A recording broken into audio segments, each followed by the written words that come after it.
Untuk materi selanjutnya yang tidak kalah menarik lagi, beliau juga lulusan atau alumni Sekolah Tinggi Agama Buddha Mahaprasna. Beliau angkatan pertama. Beliau adalah Bapak Kodo Eko Prayogo, Sarjana Agama, Magister Pendidikan Buddha. Pada saat ini beliau bertugas di Batam sebagai penyelenggara. Saya akan menyampaikan profil beliau.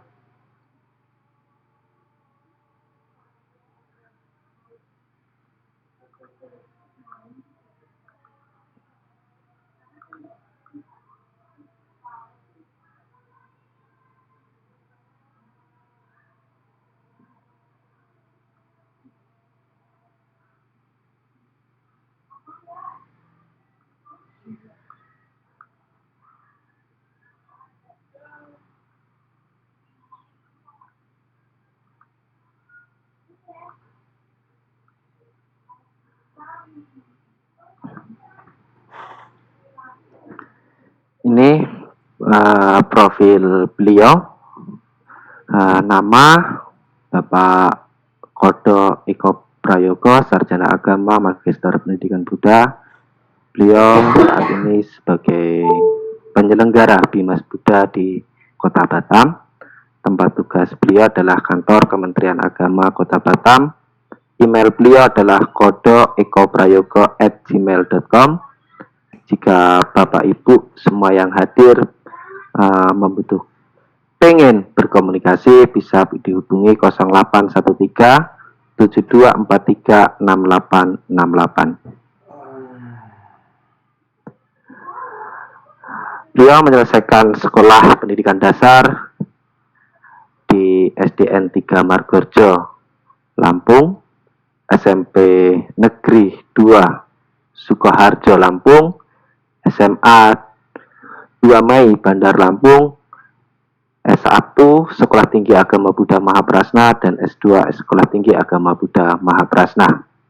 Ini beliau ini satu alma mater dengan saya di SD. SD-nya itu satu alma mater juga, S1 maupun S2-nya satu alma mater. Karir beliau juga pernah menduduki penyuluh agama Buddha Kanwil Kementerian Agama Provinsi Kepulauan Riau, dosen agama Buddha di kampus Universitas Internasional Batam, dosen agama Buddha pada Institut Teknologi Batam, dan Tor Politeknik. Beliau penyelenggara Bimas Buddha Batam sampai sekarang. Ini ya, saya bacakan profil beliau. Kalau dicatat semuanya bahwa rekam jejak beliau sangat banyak. Pada Pak Joko tadi juga banyak sekali. Bapak Ibu semua yang hadir, mari kita dengarkan paparan Bapak Kodo Eko Prayogo. Kami persilahkan. Cek. Gimana Pak Moderator suaranya? Bagus Pak. Baik. Para senior mohon izin yang sama-sama kita hormati, Bapak Kasubdit, Dasmen, kemudian kelembagaan, para bapak-bapak pembimas, para dosen, dan terkhusus di sini Su kami, Ketua Sekolah Tinggi Agama Buddha Mahaprasna Jakarta, Su Duta Kesanti, teman-teman sekalian, para alumni maupun para mahasiswa aktif. Selamat sore semuanya. Namo Buddhaya. Amitabha. Namo Buddhaya. Amitabha. Bapak Moderator, mungkin ini ada kesalahan teknis. Tadi harusnya Pak Basuki dulu ini yang menyampaikan materi, karena saya di materi terakhir. Karena saya hanya closing aja nanti. Tapi tidak apa-apa karena saya diminta untuk change timingnya dengan Pak Basuki. Jadi mohon izin Pak Basuki. Di sini saya hanya sedikit berbagi dengan kita semua. Kalau kita bicara masalah tema yang disampaikan ke saya tentang birokrasi, saya rasa kalau orang Jawa bilang tuh ulat saya, silau saya, karena ada para senior yang lebih mumpuni daripada saya. Maka dari itu barangkali pada kesempatan yang berbahagia ini sesuai topik yaitu lulus kemudian bekerja. Nah ini barangkali lebih cocok, saya akan sedikit memotivasi kepada adik-adik kami yang saat ini masih kuliah aktif maupun lulus tapi belum bekerja, barangkali nanti kita bisa saling berbagi. Itu pada para senior, Pak Karsan, Pak Paniran, Bapak-bapak para pembimas di beberapa provinsi, teman-teman penyelenggara, kasih dan semuanya, saya mohon izin minta waktu sebentar untuk berbagi untuk adik-adik kita. Dan di sini tadi Pak Joko menyampaikan rupanya ada sahabat-sahabat kita dari pemerintah daerah Kalimantan Tengah, para kepala dinas dan juga dari kejaksaan tadi kalau saya tidak salah dengar, mohon maaf, bisa dikoreksi nanti. Selamat sore untuk Bapak Ibu semua, rekan-rekan kami. Assalamualaikum warahmatullahi wabarakatuh. Pada kesempatan yang berbahagia ini, ya pertama tentunya kita selalu bersyukur kepada Tuhan Yang Maha Esa, karena di tengah kondisi yang saat ini di mana-mana sedang, ya katakanlah darurat COVID-19, kita semua tentunya para alumni, keluarga besar Mahaprajna, dimanapun berada saat ini selalu memiliki berkah karma baik, berupa kesehatan, masih bisa berkumpul dengan keluarga, tidak terisolasi di tempat di sana orang mengisolasi yang sakit, dan berkah yang lain tentunya ini adalah satu hal baik yang patut kita syukuri bersama. Untuk itu tiada henti selalu kita eling atas berkah tersebut untuk kemudian kita syukuri, yang mana kata saudara kita yang muslim, kalau kita mensyukuri berkah yang kita terima saat ini, mudah-mudahan yang kuasa akan menambah nikmat atau berkah tersebut untuk kita semua. Dan ini ada tentunya baik juga untuk kita umat Buddha.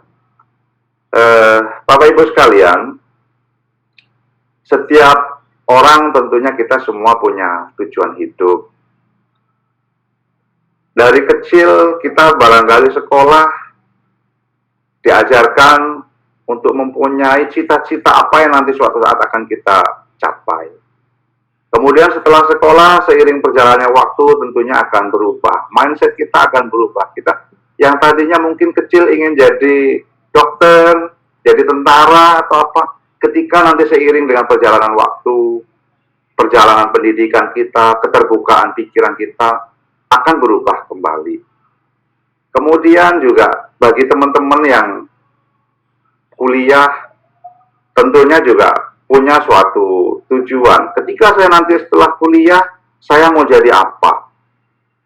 Apakah saya ingin menjadi seorang pengusaha, tadi seperti Pak Joko paparkan, atau mungkin bisa menjadi seorang rohaniwan, apakah ingin menjadi seorang karyawan, dari wirausaha, ataupun seorang pegawai.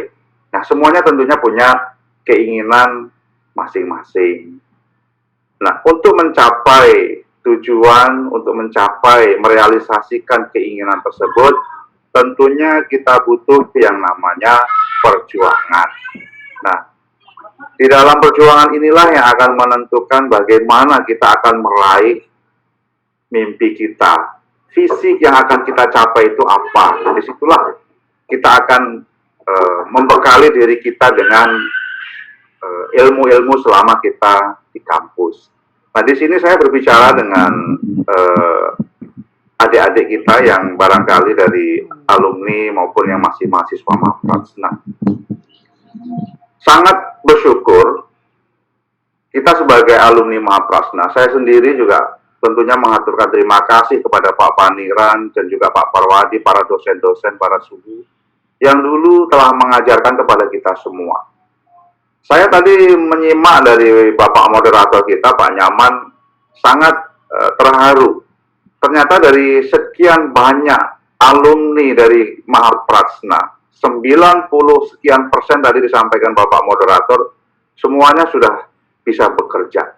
Nah, ini adalah satu prestasi yang sangat luar biasa, khususnya bagi MP, yang mana alumni-alumni yang ditetaskan oleh kampus Oren ini, kalau zaman kita dulu namanya kampus Oren, Pak Joko, jadi ternyata bisa dipakai oleh masyarakat, bisa digunakan, dimanfaatkan ilmunya di masyarakat. Sehingga apa? Tidak terjadi penumpukan pengangguran, mohon maaf, dari alumni Mahaprasna. Nah, ini adalah satu prestasi, mungkin Juta Santi menjadi satu kebanggaan juga pada kita semua sebagai alumni MP. Ternyata alumni MP sebagian besar semuanya bisa bekerja. Nah, saya hanya ingin sedikit berbagi pengalaman ketika kita di MP.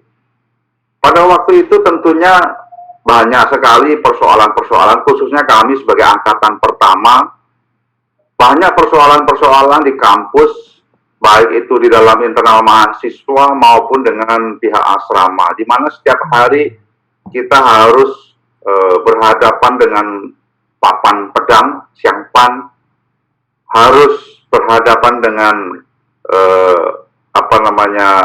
menu makanan yang barangkali agak sedikit kurang bisa kita terima. Ya, kita bisa bayangkan pada waktu itu makan dengan kondisi yang sangat sederhana waktu itu, dengan kondisi berbagai aturan yang ada di asrama, berbagai aturan yang harus ditaati ketika di dalam wihara. Nah, ini adalah menjadi suatu beban pada waktu itu mahasiswa, sehingga banyak yang berontak, dan ini tentunya menjadi suatu konflik tersendiri di kalangan pengurus asrama pada waktu itu.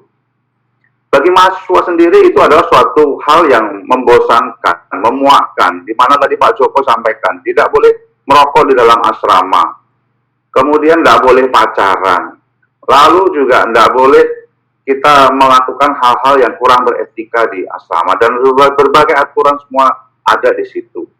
Dan pada waktu itu mungkin kita semua akan sangat menderita, tetapi setelah beriring proses, begitu kita keluar, ternyata semua apa yang kita dapatkan di asrama itu menjadi suatu ilmu tersendiri bagi kita. Sebagai salah satu contoh, di dalam asrama setelah kita melaksanakan ibadah puja bakti pagi, kita diajarkan untuk kerja bakti, membersihkan lingkungan. Ada yang kebagian membersihkan toilet, membersihkan halaman, dan lain sebagainya. Ini adalah pembelajaran-pembelajaran sederhana yang mana ketika kita sudah keluar dari asrama, kita berada di masyarakat, ternyata ini juga memberikan manfaat kepada kita, terkhusus bagi sekarang yang sudah berkeluarga. Ternyata ajaran dari Suhu Andanawira supaya kita hemat listrik, hemat air, rapi-rapi, bersih-bersih, ternyata memang itu diperlukan di masyarakat. Dan bagi alumni asrama Mahaprasna, saya rasa udah nggak kaget lagi dengan kondisi yang demikian. Belum lagi tuntutan untuk belajar liamkeng. Saya ingat tahun 2001 ketika kami sebagai mahasiswa waktu itu, banyak yang kontra dengan adanya liamkeng, menganggap bahwa semua mahasiswa yang dari berbagai latar belakang dianggap dimahayanakan dengan setiap hari harus liamkeng 2 kali, pagi dan malam. Belum lagi siang kalau ada Ciecapko. Nah, ini menjadi suatu perdebatan juga pada waktu itu. Nah, ternyata kenyataannya setelah sekarang kita terjun di masyarakat, Bapak Ibu, dengan adanya ajaran seperti itu, kita sudah nggak kaget lagi dihadapkan dengan situasi di masyarakat yang mana notabene umat Buddha di Indonesia, ya sebagian besar semuanya adalah Tionghoa. Kita bisa lihat di Kepri boleh dibilang 95% umat Buddha adalah orang Tionghoa. Paling yang non-Tionghoa hanya keluarga guru-guru saja, baik itu di Batam, Tanjung Pinang, di Lingga, dan lain sebagainya. Kemudian di Kalimantan juga, saya rasa juga sebagian besar umat kita adalah Tionghoa, yang kental dengan tradisi Pai-Pai.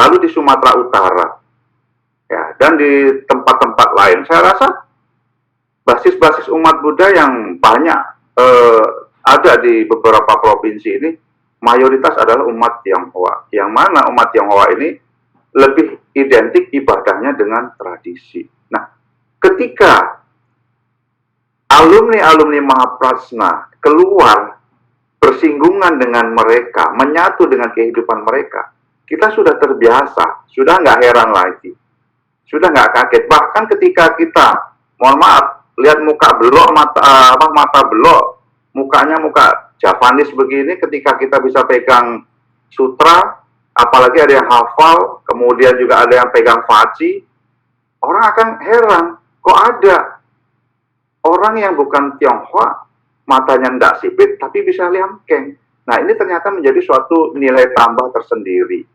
Oleh karena itu, kita patut bersyukur.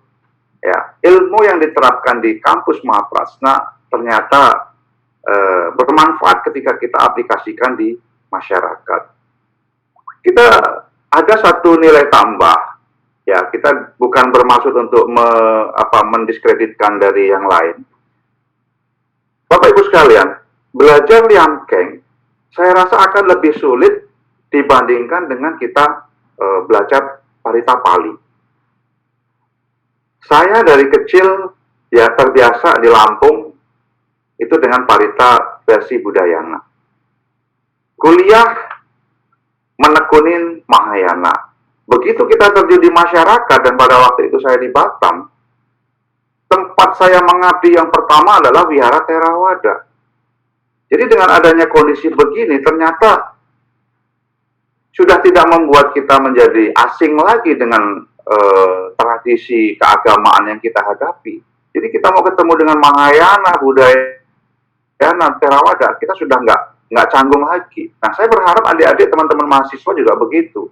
Jadi apa yang Anda pelajari, pengalaman-pengalaman Anda itu nanti suatu saat pasti akan bermakna, bermanfaat ketika Anda sudah turun di masyarakat. Jadi saya hanya nitip pada kesempatan yang baik ini, ketika Anda nanti yang khusus mahasiswa yang sudah banyak belajar Mahayana, janganlah Anda nanti juga mengesampingkan tradisi yang lain, sehingga nanti itu tidak akan menyulitkan Anda sendiri.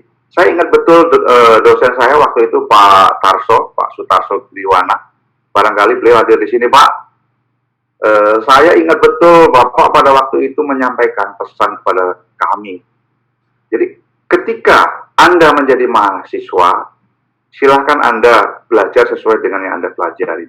Tetapi ketika Anda sudah turun di masyarakat, mengabdi di masyarakat, ingat, bendera Anda harus jelas. Apalagi menjadi pegawai. Nah, harus bisa berada di posisi yang tepat, artinya bisa netral. Sehingga kemanapun kita mengabdi, ya mudah-mudahan kita bisa diterima. Nah, saya ingat betul Pak Tarso pada waktu itu menyampaikan pesan itu. Nah, ini ternyata sangat bermanfaat. Dengan adanya hal demikian juga, tentunya bisa membawa kita menentukan ya nasib kita lah, katakanlah begitu. Pengabdian yang dengan tulus kita lakukan dimanapun kita berada. Ternyata itulah kumpulan-kumpulan kebajikan yang akan bisa mengantarkan kita pada posisi yang suatu saat akan menjadi puncak karir kita. Kalau tadi dikatakan Pak Joko barangkali dengan kondisi dulu ekonomi keluarga yang tadi mohon maaf sangat sederhana, kemudian dia digembleng di Mahaprasna dengan berbagai macam disiplin ilmu, kemudian dia terjun di masyarakat, berani dia keluar dari lingkaran Jabodetabek, beliau berani merantau sampai ke Kalimantan Tengah, ternyata dia bisa sukses di sana. Kemudian juga teman-teman yang lain juga sama, salah satunya juga kita sendiri juga, kita berani mendobrak. Pada waktu itu image orang bisa bekerja hanya di Jakarta, Tangerang, Bogor, Bekasi, dan dekat-dekat situ saja. Ternyata, manakala kita bisa berani membuka jalan, kita keluar dari mindset yang ada seperti itu, ini bisa selain menjadi peluang untuk kita, ternyata juga bisa menjadi jalan bagi adik-adik kita nantinya. Seperti sekarang, saya dengan adanya saya sekarang sudah di Kepulauan Riau. Ternyata sudah ada beberapa dari junior kita yang bisa kita tarik ikut bergabung di sini. Barangkali yang dari daerah lain juga sama. Nah, ini tentunya menjadi suatu hal yang menarik bagi kita semua, dan oleh karena itu tentunya saya berharap adik-adik semua yang masih di MP, Anda bisa mempelajari dengan baik. Terimalah, syukurlah apa yang ada di MP. Saya rasa sekarang jauh lebih baik daripada masa yang dulu. Kalau dulu memang kami sangat memprihatinkan. Sekarang kondisinya saya rasa lebih baik. Nah, oleh karena itu diterima, disyukuri. Ambillah itu sebagai suatu bekal. Yakinlah suatu saat itu akan bermanfaat untuk Anda semua. Ya. Waktu nanti akan menguji apakah betul yang saya sampaikan ini betul bermanfaat atau tidak. Selama Anda memang betul-betul tekun, belajar baik-baik di Mahaprajna, mudah-mudahan ilmu itu nanti akan bermanfaat. Kemudian bagi yang sudah lulus, saya juga ingin berbagi kepada kita semua. Ya tentunya kita sebagai seorang abdi negara, baik itu pegawai maupun bukan pegawai, kita adalah pelayan masyarakat. Ada yang berprofesi sebagai guru, ada yang berprofesi sebagai seorang pegawai, ada yang barangkali menjadi seorang pengurus wihara dan lain sebagainya. Lakukanlah itu semua dengan penuh ikhlas. Layanilah umat Buddha dengan sebaik-baiknya. Kenapa? Tugas itu ada di pundak kita semua. Kalau kita mengharapkan orang lain, saya rasa susah. Makanya tadi ada yang persepsi, kalau nggak salah dari Pak Pangeran mendapat informasi bahwa suatu saat umat Buddha akan berkurang, bahkan mungkin punah. Itu bisa jadi. Kenapa? Karena kita para Dharma Duta dan Maduta ini yang barangkali kurang care, masih bersikap apatis dengan lingkungan kita. Bagaimana kondisi umat kita di sekeliling kita, kurang kita perhatikan, kurang mendapatkan binaan. Oleh karena itu mereka akan berpikir, oh kalau begitu lebih baik saya akan mencari mereka yang lebih perhatian kepada saya. Nah, ini menjadi suatu problem, khususnya kami yang kita semua saya rasa di daerah, Bapak Ibu guru juga barangkali juga menghadapi persoalan demikian. Para penyuluh juga barangkali demikian. Jadi tentunya perlu perhatian kita bersama. Yakinlah kalau kita tulus mengabdi, mudah-mudahan umat kita bisa terlayani. Kalau umat kita terlayani, mereka berempati, simpati dengan kita, mudah-mudahan juga kondisi kehidupan kita juga akan terbantu. Ya, karena saya yakin guru-guru, kemudian para Dharma Duta juga kita sangat berkaitan erat dengan umat kita, dengan tokoh-tokoh kita. Kalau kita baik dengan mereka, mudah-mudahan juga kita pun juga akan diperhatikan, akan dibaiki oleh mereka semua. Nah itu, kemudian maaf Pak, kepada ya, habis 1 menit lagi Pak. Ya, kepada kampus kami hanya menitip suhu barangkali dengan adanya prestasi yang tadi disampaikan Pak Moderator 90% sekian alumni sudah bisa bekerja. Ya ini tentunya jangan menjadi keterlenaan bagi kita. Oleh karena itu saya kalau diperkenankan nitip kita supaya lebih produktif dalam mencetak kualitas alumni staf Mahaprajna. Ya, upayakan prodi-prodi yang ada bisa ditingkatkan, yang kiranya nanti setelah lulus tuh prodi itu bisa diimplementasikan ilmunya di masyarakat. Kayak misalkan di Islam kan ada mereka sarjana hukum Islam, syariat Islam. Dan itu mereka bisa begitu lulus bisa diimplementasikan bekerja di tempat-tempat yang strategis. Ya, entah itu pegawai negeri maupun di BUMN dan lain sebagainya. Kemudian yang terakhir saya sepakat tadi mengenai alumni. Ya, kita sudah ada jaringan alumni, cuman saya rasa kurang optimal. Oleh karena itu, barangkali pada kesempatan ini, saya rasa tadi ada sekitar 150 peserta atau apa yang bergabung. Yuk kita sama-sama mulai mengaktifkan jaringan kita ini. Kita fungsikan dengan baik, kita menjadi corong Mahaprajna, dan juga tentunya sebagai corong pemerintah untuk bisa menginformasikan, mengedukasi masyarakat kita tentang pentingnya ilmu agama. syukur-syukur kita bisa mengajak umat kita untuk menyekolahkan anaknya di sekolah agama. Nah, tentunya kembali kepada kondisi awal tadi bahwa umat kita mayoritas adalah Tionghoa. Apa yang menjadi kecenderungan dari budaya orang Tionghoa ini? Ya tentunya kalau bisa kampus menyediakan prodi yang sesuai dengan kecenderungannya ini, mudah-mudahan yang kuliah di Maplasnya tidak hanya mata belo semua, so barangkali yang mata sipit juga akan lebih banyak nanti di situ. Ya, barangkali itu Pak Moderator dan Bapak Ibu semua, mohon maaf sekali lagi bukan bermaksud menggurui, tetapi kita sharing di sini, kita berbagi untuk semuanya. Demikian barangkali yang dapat kami sampaikan. Mohon maaf, sekali lagi mohon maaf. Terima kasih. Selamat sore. Namo Buddhaya. Namo Buddhaya.